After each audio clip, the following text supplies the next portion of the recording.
Welcome to a new episode of Cheaters Always Cheat. Like, subscribe, and share to stay connected. Hi there, I'm a man in my early 50s.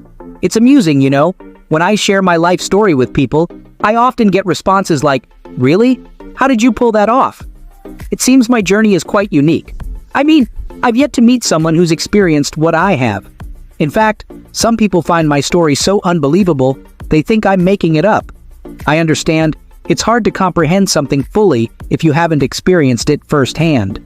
In my case, only a handful of people have braved the storms I've weathered. I want to share my story with you, the raw and unfiltered truth.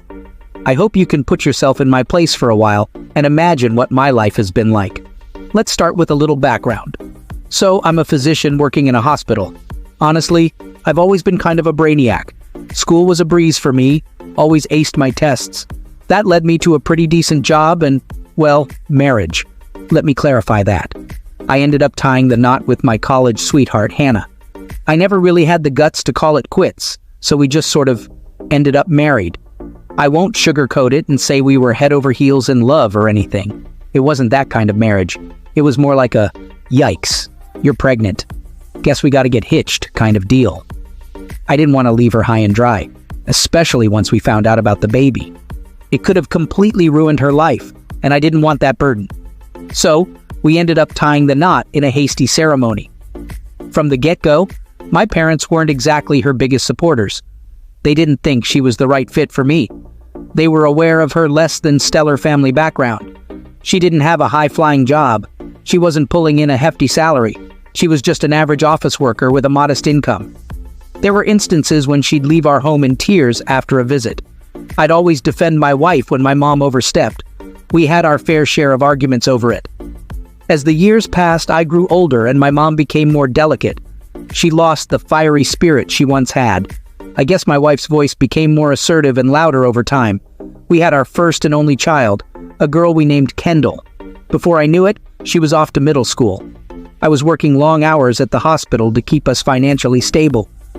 I was doing everything I could to provide. My wife was equally occupied at home, raising our child and managing the household. We tried to live a simple life. From time to time, my wife would socialize with some of the other hospital wives. She had a thing for golf, and she was pretty good at it too. I was absolutely rubbish at it, so I never tagged along. My thing was hiking. I'd hit the trails and capture some shots. Nature photography was my thing. We were a bit different in terms of personality too. She thrived in a crowd. I was more of a lone ranger or maybe just a one-on-one kind of guy. Anything more than that, and I'd start feeling socially overwhelmed.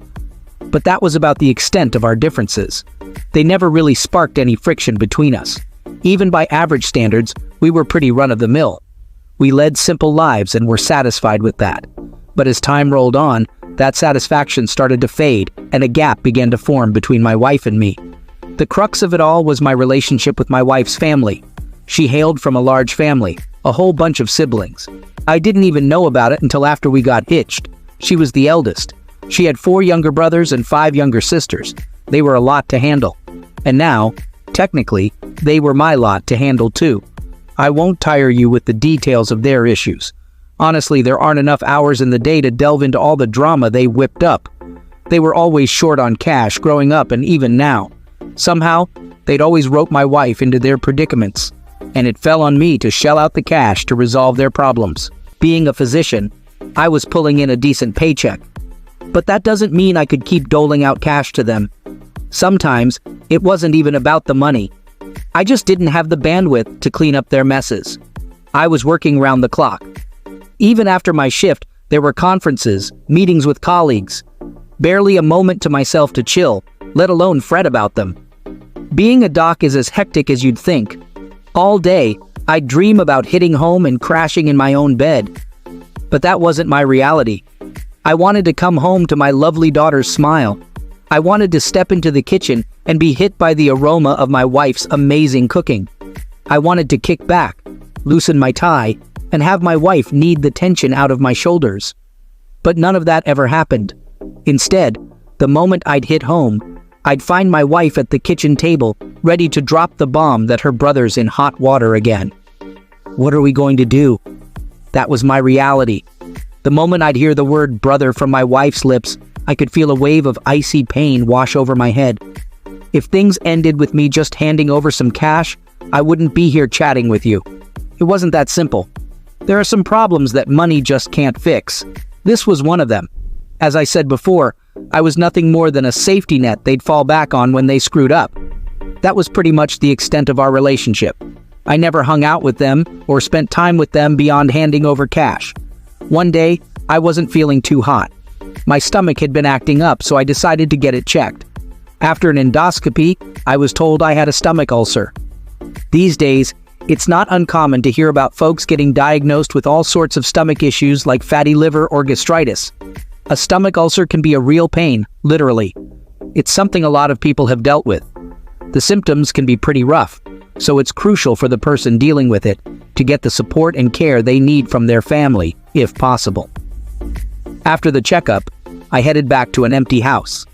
My daughter was out with her buddies and my wife was nowhere to be seen. I whipped up a meal for myself and was just sitting down to eat when my wife walked in. She was decked out in her golf gear. When I asked her where she'd been, she said, "Oh, just played a few rounds with the hospital director's wife." I could have guessed that much just by looking at her. They'd been getting pretty chummy lately. The hospital director's wife seemed to have taken a shine to her. I was happy to hear that. What I wasn't thrilled about was what she said next. I told her about my stomach ulcer.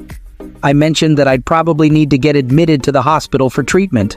I mentioned that things could potentially get worse. My wife listened to me as if I was just telling her about my day, totally uninterested. She just said, "All right, so you'll go to your hospital, right? The nurses there are good. They'll take care of you. I'm beat. I'm heading upstairs to sleep." Her lack of concern really stung. Our marriage was hanging by a thread. I never wanted the kind of lovey-dovey marriage you see in movies, the kind that gives you butterflies in your stomach. But at the very least, I hoped that when I shared my health concerns with my family, they'd show some worry. I don't think that's too much to ask. My wife's indifference towards me was a heavy burden on my heart. It just didn't sit well with me. I had to let it all out. What am I to you? Just a workhorse that keeps this family afloat? Or am I just your go-to guy to clean up all the messes your family makes? I can't believe how much you've changed. You care more about golfing than my health. Your priorities are all mixed up. What's the point of me working my fingers to the bone if you're just gonna treat me like this? What do you have to say for yourself? I thought my wife would apologize. I was pretty heated. Instead, she just gazed at me and burst into laughter. She tried to downplay it as if I was making a mountain out of a molehill. "Wow, you need a drink or something to cool off? If you're gonna be this moody, just hit the sack. Like I said, I'm beat. I'm gonna shower and then crash." That was the moment my affection for my wife totally vanished. From that day forward, my wife and I barely spoke. Eventually, an event led us to live separately. She loaned a substantial amount of money to her family behind my back. Apparently, she'd made a down payment on a rural house for them. They'd decided they wanted a shared cabin for summer retreats. One of her siblings even planned to permanently reside there after retirement. I discovered this and went over to see if I could recover any of the money she'd handed them. I was as clear as day. They needed to give back that money because she had no authority to distribute it. Instead of apologizing, they thought I was blowing things out of proportion and were annoyed that I was demanding the money back. If it wasn't illegal, I would have physically confronted each of them. But I held back. What would my daughter think if her dad landed in jail for fighting with her aunts and uncles? In the end, I decided this was the final straw, and from that day forward, I would live separately from my wife. I felt awful for my daughter. She was at that age where she was aware of what was happening, but still too young to fully comprehend or handle it. She silently observed as the emotional chasm between her parents widened. The day arrived for me to move out. I had my bags packed and ready at the front door, poised to start my new life. But before I could leave, my wife delivered the final blow. She declared that divorce was off the table and that I'd need to pay child support. Money was her endgame, even at this point. In that moment, I wanted to shake some sense into her. But being an optimist, I tried to find the silver lining. I adored my daughter, so I didn't mind providing for her. Financially, this was actually the best outcome. The only money my wife could access was the child support I sent. She couldn't touch the rest of my earnings. I rented a studio apartment near the hospital and embarked on my solo journey. It was a bitter pill to swallow, sending money to my wife, but knowing it was for my daughter made it a little easier to bear. Even though I held a grudge against her, I truly felt that women generally have a better instinct when it comes to raising children. Additionally, it might be more beneficial for a daughter to have her mother close by. I believed it was a more favorable outcome than if my wife had been the one to walk away. I assumed my wife was pleased with receiving money from me without having to live under the same roof. That's probably why she didn't push for a divorce. I had to ponder whether that was the best course of action or not. Before I realized it, a year had flown by since I began my solo living, and my job consumed most of my thoughts. Work was incredibly demanding, and I started undergoing treatment for my stomach issues. Even though my wife and I were living apart, I still had the chance to see my daughter occasionally when I visited. My wife would sometimes pop into the room while my daughter and I were spending time together. I always ensured to maintain a cordial atmosphere for the sake of my daughter. It could have been my imagination, but I sensed a slight improvement in the relationship between my wife and I. Perhaps it was a case of, you don't know what you've got until it's gone. Maybe her expectations of how things would turn out were different from the actual reality, and I thought maybe she felt the same way, even if it wasn't to the same degree as me. I was naive to think she had changed, though. I should have known that people can't truly change their nature. No matter how things appeared or how she made things appear, she never really changed at all. One day, she texted me saying she wanted to meet. I suggested we go to the cafe in my hospital where we used to catch up often. Instead, she said she wanted to meet somewhere quiet. She preferred to meet somewhere outdoors, like a park. Honestly, I wasn't comfortable in places I wasn't used to. I didn't like being around other people as it is, especially if it was somewhere new, and I didn't know anyone. I had a bit of social anxiety. I liked meeting in the hospital because it was a familiar environment, and I don't know. I just felt more at ease there. I agreed to meet her where she wanted. When I got there, she pulled a manila envelope out of her bag and took out some documents. My heart was pounding. I asked her if that was what I thought it was, and she said yes. I said, "Why now? What changed?"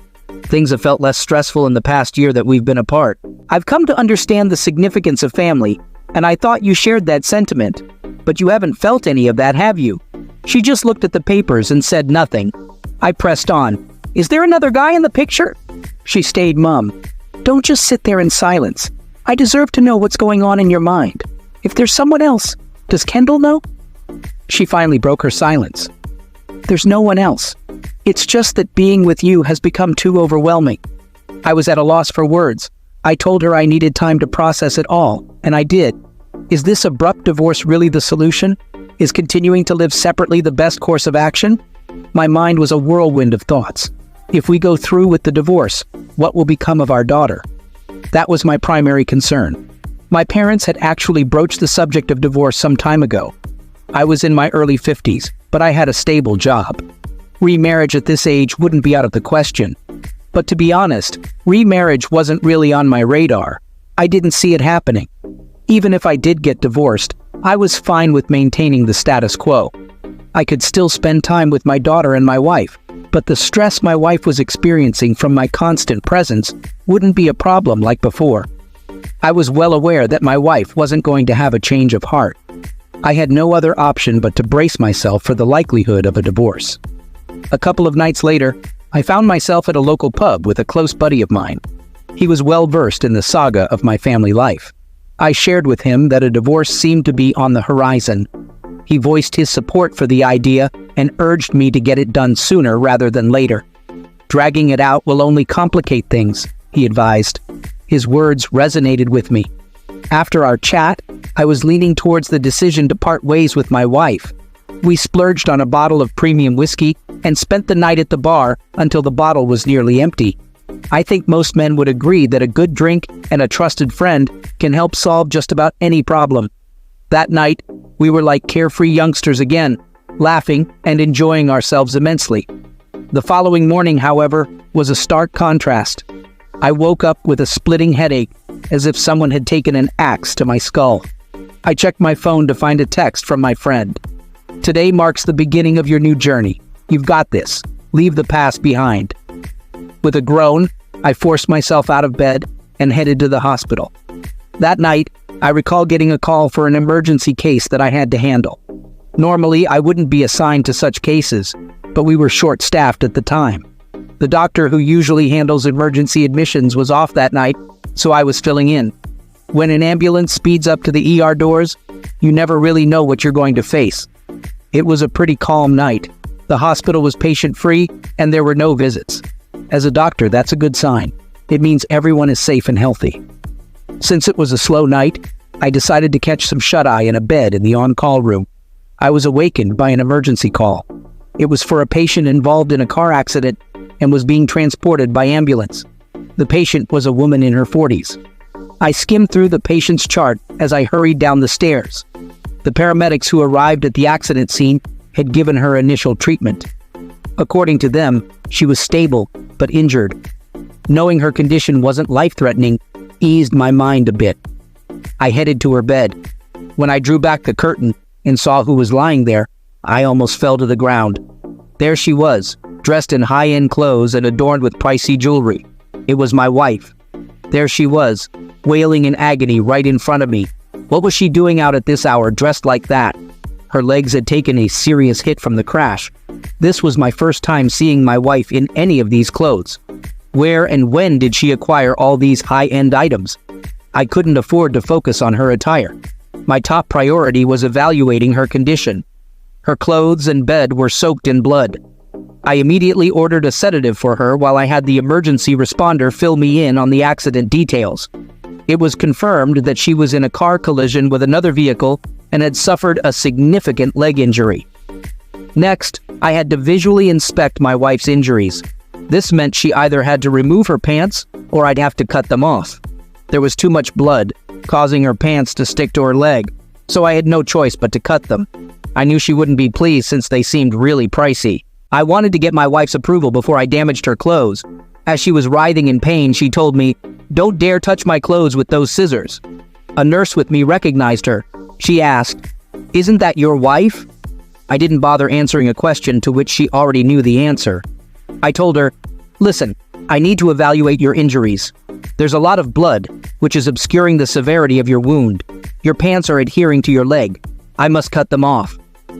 My wife let out a loud shriek in opposition. "Take me to a different hospital. Don't lay a finger on me."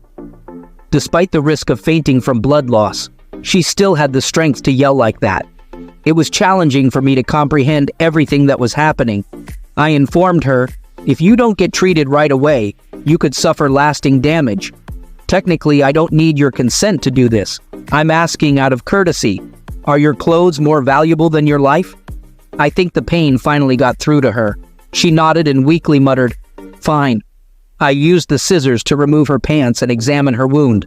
I gasped, but not because of the injury. Now I understood why she insisted on going to another hospital. She didn't want me to see her lower body. As I cut her pants, I noticed a tattoo that read 3S. I was speechless, but I couldn't dwell on that.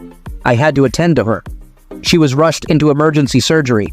A few hours later, I visited her room to see how she was doing. Around that time, her mom and dad showed up at the hospital. I informed her mother that Hannah was stable. She burst into tears and thanked me for looking after her daughter. Then she tried to sway my opinion about our current situation. She inquired if there was any possibility that Hannah and I could mend our marriage. She was under the misconception that I had done something that led to me being ousted from the house and living separately from Hannah. I figured it would be futile to clarify the real circumstances to her, so I didn't. I also didn't respond to her question about reconciling with Hannah. They left the hospital shortly after. I turned to my wife and said, "I know you're not asleep." She opened her eyes and gazed at me. The anesthesia should have worn off by then, which means she must have been in discomfort. Yet, she managed to feign sleep when her parents were present. I questioned her about the tattoo. "Who is S? Clearly it's not me." She remained silent. The H was obviously for my wife's name. I was clueless about who S was. She appeared to have no intention of answering my query. "Your mother believes I did something to wreck our marriage. I won't agree to a divorce until she understands the real situation. I'm going to spill the beans about your tattoo and let you handle the fallout with your family." The only way I'll consent to a divorce is if your family knows that you're the one who messed things up, not me." My wife burst into tears. She pleaded with me not to involve her family. She promised she'd spill the truth. She confessed that she met another man before we started living separately. The problem was who this man was and how she met him. It turned out to be someone my close friend, who I had just hung out with the previous night, knew.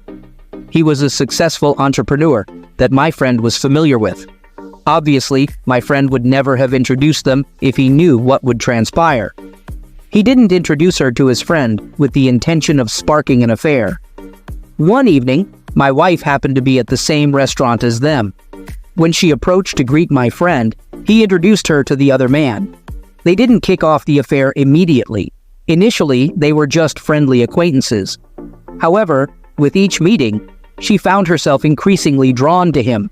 He was successful and treated her kindly. Conversely, she loathed every interaction with me and detested our marriage once we began living separately. She started seeing him more frequently. She confessed that every time they met, he would give her money. And it wasn't just a small amount, it was significantly more than what I was sending her. I could feel my blood simmering as I listened to her. Once I was out of the house and out of sight, their affair took off. They both knew they had crossed a line they couldn't uncross. They were causing irreparable harm. The night their affair began, the businessman suggested we should get matching tattoos.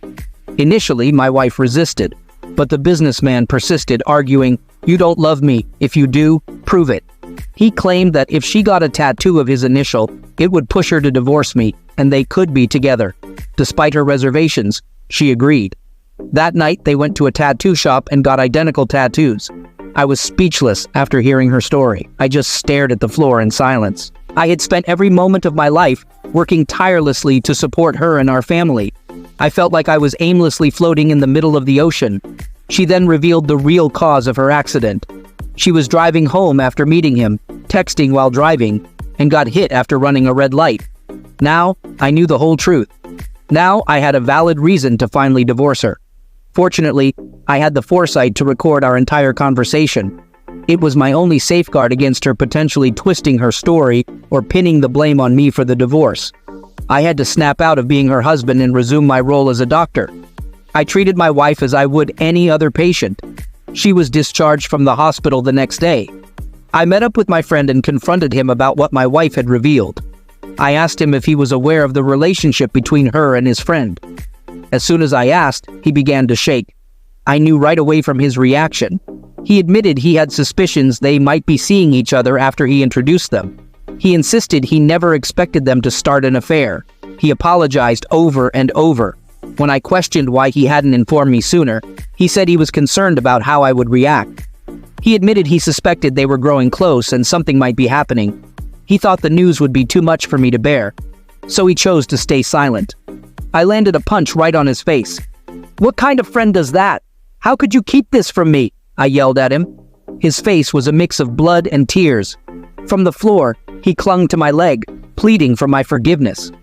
There we were, two men in our 50s, brawling on the floor of a high-end cocktail bar. The bar staff rushed over to intervene. All eyes in the bar were on us, but I couldn't care less about the onlookers. My friend was begging for forgiveness, admitting he'd made a colossal error and should have foreseen the consequences.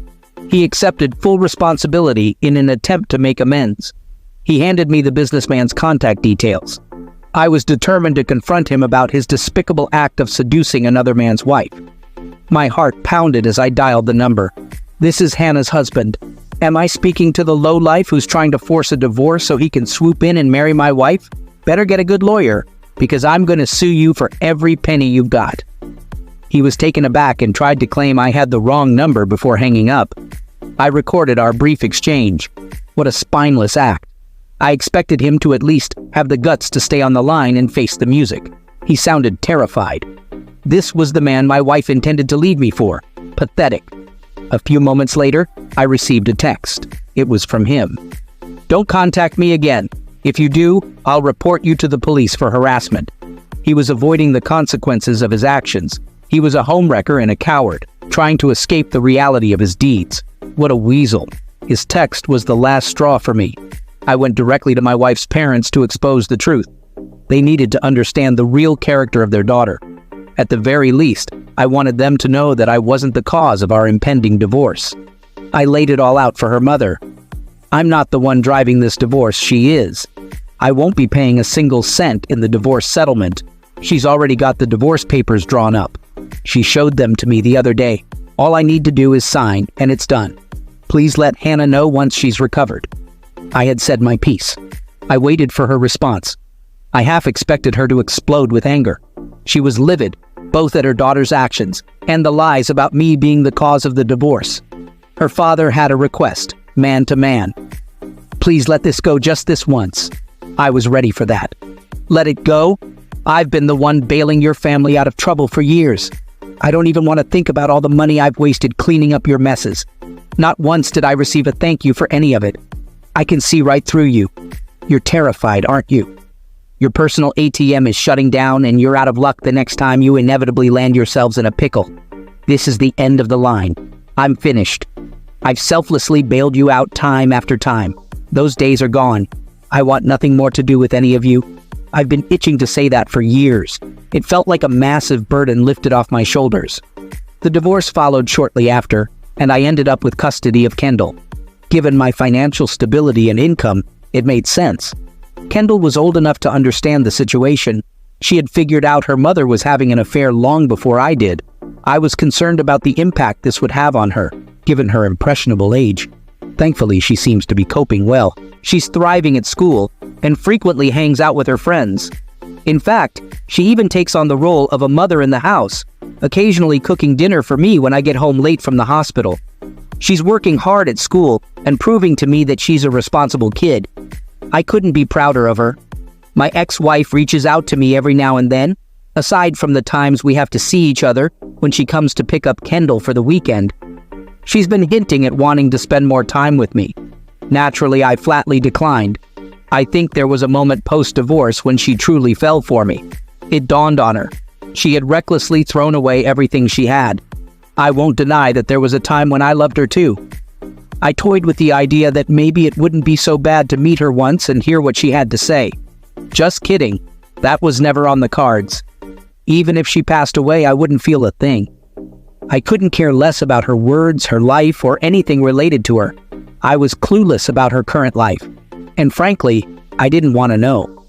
However, I did get an update from my friend about the spineless businessman. Apparently his company tanked, and he's now jobless. Seems like a fitting end for such a scumbag. What goes around comes around. If he didn't believe in karma before, I bet he's a believer now. Don't get me wrong, I'm no saint. Never claimed to be. I've always tried to treat people fairly, though. I never want to inflict the kind of pain I've experienced on anyone else. I'm waiting for the day my good karma circles back to me. Until then, I'll do my best to be a good dad to my daughter and lead an honest life with her. Thanks a ton for sticking around till the end. Drop a comment if you enjoyed my story and took away something from it. Don't forget to subscribe, like, and click on the little bell icon for notifications of new stories.